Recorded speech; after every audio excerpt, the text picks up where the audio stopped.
Hello दोस्तों, आपका dark to blight YouTube channel पर स्वागत है। एज की कहानी हाईवे का श्राप।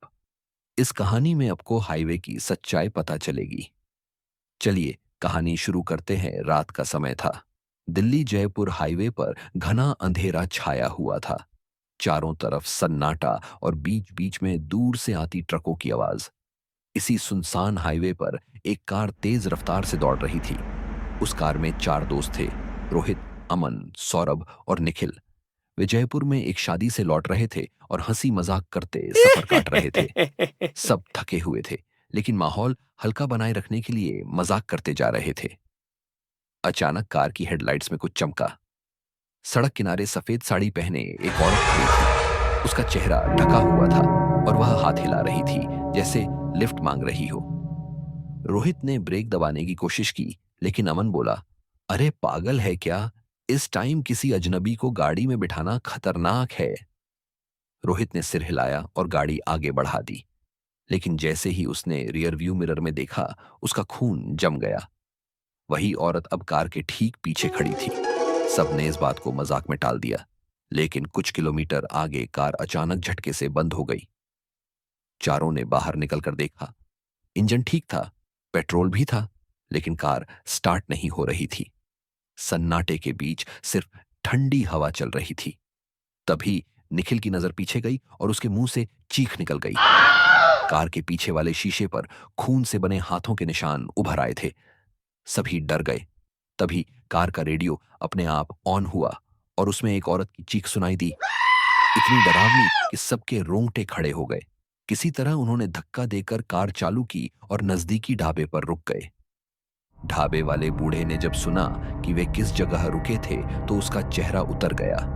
उसने धीमी आवाज में कहा, तुम लोग उस जगह बचे कैसे? वहां तो मौत ही घूमती है। सालों पहले एक औरत का एक्सीडेंट हुआ था। उसका पति उसे छोड़कर भाग गया और वो वहीं तड़प तड़प कर मर गई। कहते हैं उसकी आत्मा अभी भी उसी जगह फंसी है। रात को जो भी गाड़ी उसे नजरअंदाज करती है, वो उन्हें रोक लेती है, या फिर। बूढ़ा चुप हो गया। चारों दोस्त डर तो गए थे, लेकिन अमन जिद करने लगा, यह सब अंधविश्वास है, हमें खुद जाकर सच देखना होगा। रात के करीब 12 बजे वे फिर उसी जगह लौट आए। इस बार कैमरा और मोबाइल रिकॉर्डिंग ऑन थी।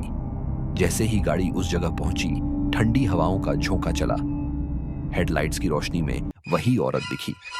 अब उसका चेहरा साफ था, पूरा जला हुआ, आंखों के गड्ढों से खून बह रहा था। उसने एक भयानक चीख मारी और गाड़ी अपने आप स्टार्ट होकर बेकाबू रफ्तार से भागने लगी।